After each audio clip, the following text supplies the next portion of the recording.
tavo paskutinis sakinys labai gražiai pabrėžė vieną iš išraiškų gyvų žinių, tai yra ryšys su realybe, kontaktas su realybe. Nes kaip mes užduodam klausimus dirbtino intelektui, jis duoda labai daug scenarijų, bet tas scenarijų, tie scenarijai, tie variantai, jie tuo momentu gali neturėti kontakto su realybe, su tavo realybe, o ne su tom realybėm, kurios milijonai yra aplinkui. Tai mano manymu gyvos žinios, tai pirmoji išraiška yra, kad tai atitinka iš to kontakto su realybe, kuriame tu dabar esi ir tai yra gyva, tai yra tikra, tai nėra sugalvota. Jo, bet įsivaizduoja, kiek turi būti žmogus atviras tam kontaktui. Tai yra, žinai, tai prieštarauja kažkaip prasme mūsų prigimčiai žmogiškai, vienu aspektu biologinė prasme.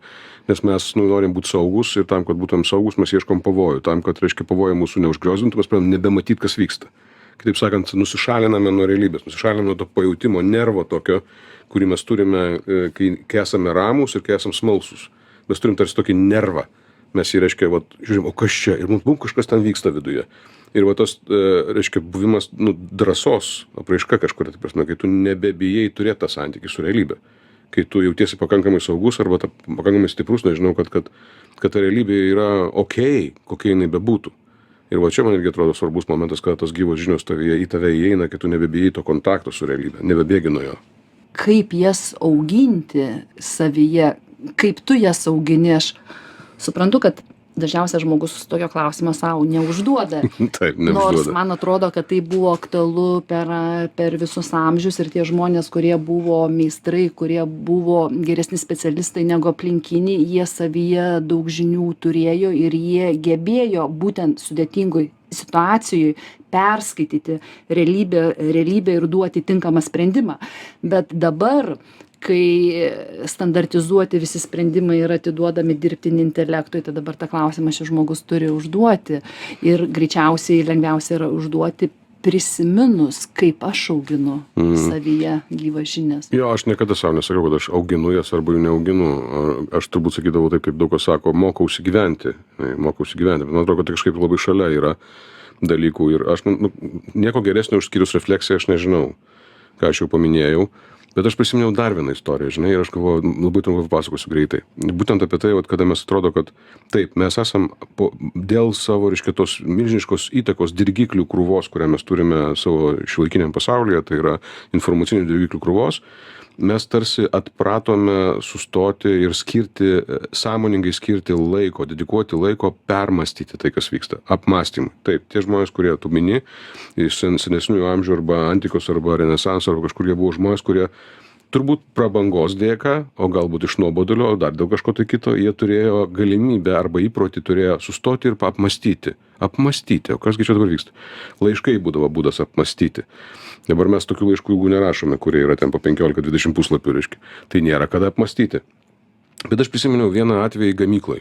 Prieš 15 metų gamykloje aš dariau mokymus meistrams. Meistrai yra žmonės, kurie ką tik visai neseniai buvo darbininkais, operatoriais, tarkim, tie, kurie operuoja, daro dalykus paprastai rankomis arba ten automatiškai netgi galva.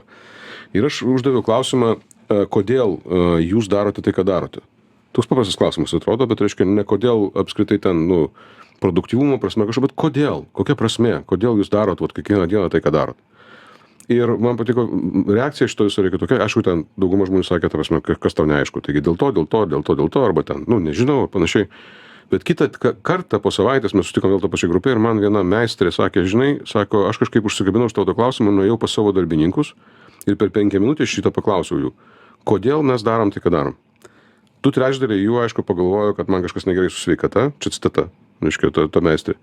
Bet sako, likęs 3/3 kažkaip per dieną prie manęs priejo bent kelis kartus ir su tokiu įdomu klausimu. Bet rimtai, geras klausimas, o kodėl mes darom tai, ką darom?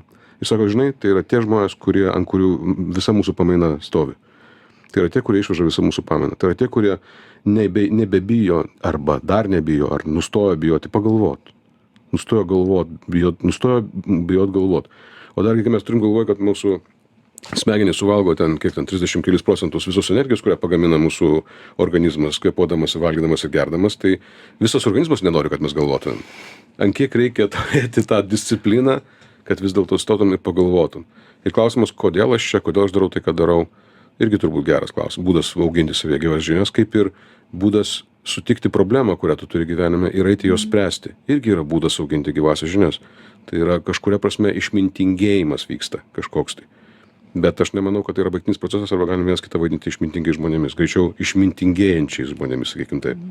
Labai gražus įsireiškimas išmintingėjantis ir noriu užlenkti antrą pirštą po kontakto su realybė, ką dabar labai gražiai pakalbėjom, kad gyvos žinios jos yra neįmanomas be refleksijos ir gyvos žinios gimsta dažnai tada, kaip tu tame momente užduodi klausimą, prasmės klausimą, kam to reikia.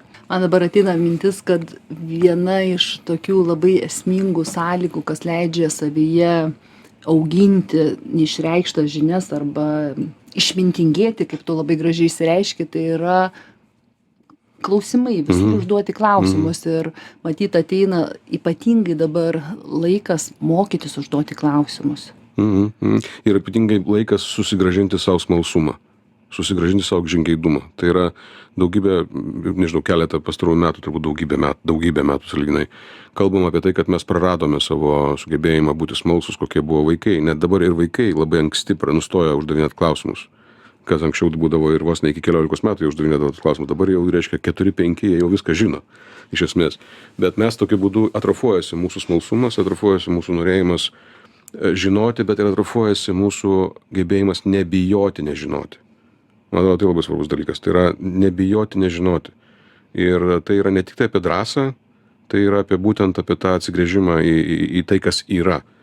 Nes kitaip, jeigu tu žinai, kas iš tikrųjų dabar yra 100% žinai, tai kažko tu labai stipriai nežinai. Nėra kontakto su realybė. Nėra kontakto su realybė, jo.